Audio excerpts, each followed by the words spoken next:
अमृतसर से special train दोपहर 2 बजे चली और 8 घंटों के बाद मुगलपुरा पहुंची। रास्ते में कोई आदमी मारे गए, अनेक जख्मी हुए, कुछ इधर उधर भटक रहे थे। सुबह 10 बजे कैंप की ठंडी जमीन पर जब सिराजुद्दीन ने आंखें खोली और अपने चारों तरफ मर्दों, औरतों और बच्चों का एक उमड़ता समुद्र देखा तो उसकी सोचने समझने की शक्ति और भी बूढ़ी हो गई। वह देर तक गदले आसमान की ओर टकटकी बांधे देखता रहा। यूं तो कैंप में शोर मचा हुआ था, लेकिन बूढ़े सिराजुद्दीन के कान तो जैसे बंद थे।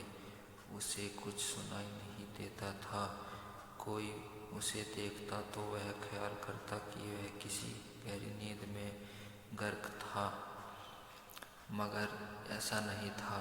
उसके होश हवास गायब थे। उसका सारा अस्तित्व शून्य में लटका हुआ था।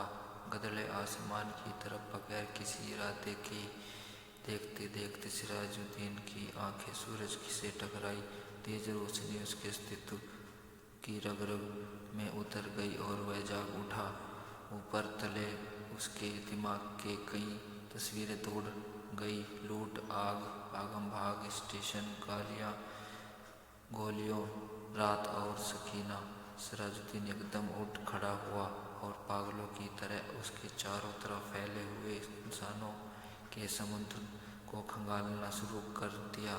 पूरे 3 घंटे बाद वह सकीना सकीना पुकारता कैंप की खाक छानता रहा, मगर उसे अपनी बेटी का कोई पता न मिला। चारों ओर एक धांधली सी मची हुई थी।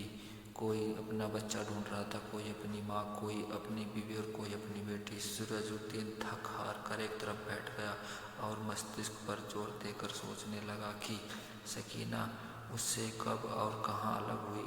लेकिन सोचते सोचते उसका दिमाग सकीना की माँ की लाश पर जम जाता, जिसकी सारी आंतड़ियाँ बाहर निकली हुई थी। उससे आगे वह और कुछ न सोच सका। सकीना की माँ मर चुकी थी।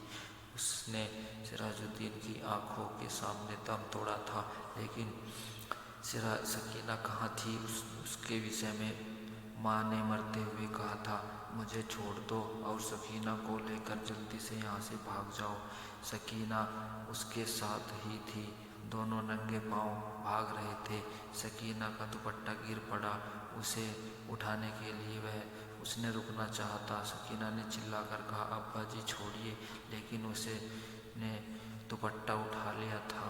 वह सोचते सोचते उसने अपने कोट की उभरी हुई जेब की तरफ देखा और उसमें हाथ डालकर एक कपड़ा निकाला। सकीना का वही दुपट्टा था, लेकिन सकीना कहाँ थी? सिराजुद्दीन ने अपने थके हुए दिमाग पर जोर दिया, मगर उसे कोई नतीजा नहीं मिला। क्या वह सकीना को अपने साथ स्टेशन तक ले गया था? क्या वह उसके साथ ही गाड़ी में सवार थी? रास्ते में जब गाड़ी रोकी गई थी और बलवाई अंदर घुस आए थे, तो क्या वह बेहोश हो गया था जो वे सकीना को उठा लेकर गए? सिराजुद्दीन के दिमाग में सवाल ही सवाल थे, जवाब कोई भी नहीं था। उसको हमदर्दी की ज़रूरत थी, लेकिन चारों तरफ जितने भी इंसान फंसे हुए थे, सबको हमदर्दी की ज़रूरत थी। सिराजुद्दीन ने रोना चाहा, मगर आंखों में उसकी मदद न की। आंसू ने जाने कहाँ गायब हो गए। 6 रोज बाद जब होश हवास किसी कदर दुरुस्त हुए, तो सिराजुद्दीन उन लोगों से मिला जो उसकी मदद करने को तैयार थे। 8 नौजवान थे जिनके पास लाठियाँ थी, बंदूकें थी। सिराजुद्दीन ने उनको लाख लाख दुआएं दी और सकीना का हुलिया बताया। गोरा रंग और बहुत खूबसूरत है, मुझ पर ही नहीं अपनी माँ पर गई थी। उम्र 17 वर्ष करीब है। आंखें बड़ी बड़ी, बाल स्याह, दाहिने गाल पर मोटा सा तिल। मेरी इकलौती लड़की है, ढूंढ लाओ, खुदा तुम्हारा भला करेगा। रजाकार नौजवान ने बड़े जज्बे के साथ बूढ़े सिराजुद्दीन को यकीन दिलाया कि अगर उनकी बेटी जिंदा हुई तो चंद ही दिनों में उसके पास होगी। 8 नौजवानों ने कोशिश की, जान हथेली पर रखकर अमृतसर गए। कई मर्दों और कई बच्चों को निकाल कर बहुत सुरक्षित स्थानों पर पहुंचाया। 10 रोज गुजर गए मगर उन्हें सकीना न मिली। एक रोज इसी सेवा के लिए लारी पर अमृतसर जा रहे थे कि छरहरा के पास सड़क पर उन्हें एक लड़की दिखाई दी। लारी की आवाज़ सुनकर वह बिदकी और भागना शुरू किया। रजाकारों ने मोटर रोकी और सब उसके पीछे भागे। एक खेत में उन्होंने लड़की को पकड़ लिया। देखा, बहुत सुंदर थी, दाहिने गाल पर मोटा तिल भी था। एक लड़की ने उससे कहा, घबराओ नहीं, क्या तुम्हारा नाम सकीना है? लड़की का रंग और जो जर्द हो गया।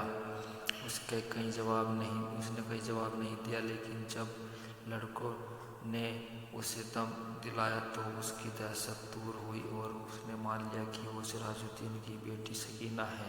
8 रजाकार नौजवानों ने हर तरफ सकीना की दिलजोई की। उसे खाना खिलाया, दूध पिलाया और लोरी में जा बैठा लिया।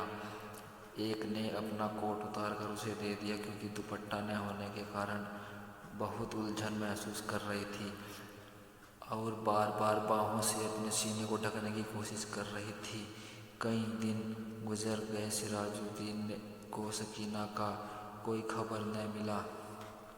वह दिन भर विभिन्न कैंपों में दफ्तरों के चक्कर काटता रहा, लेकिन कहीं भी उसकी बेटी का पता न चला।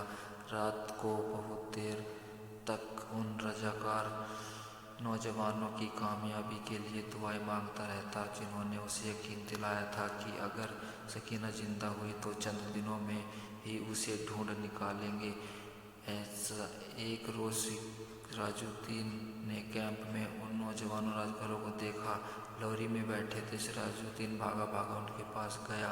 लोरी चलने ही वाली थी कि उसने पूछा, बेटा, मेरी सकीना का पता चला? कुछ देर वह एक ही अस्पताल बाहर खड़े गड़े लकड़ी खंभे के पास लग कर खड़ा रहा। फिर आहिस्ता आहिस्ता अंदर चला गया। कमरे में कोई नहीं था। एक स्ट्रेचर था जिस पर एक लाश पड़ी हुई थी। सिराजुद्दीन छोटे छोटे कदम उठाता उसकी तरफ बढ़ा। कमरे में अचानक रोशनी हुई। सिराजुद्दीन ने लाश के जर्द चेहरे पर चमकता हुआ तिल देखा और चिल्लाया, सकीना! डॉक्टर, जिसने कमरे में रोशनी की थी, उसने सिराजुद्दीन से पूछा, क्या है?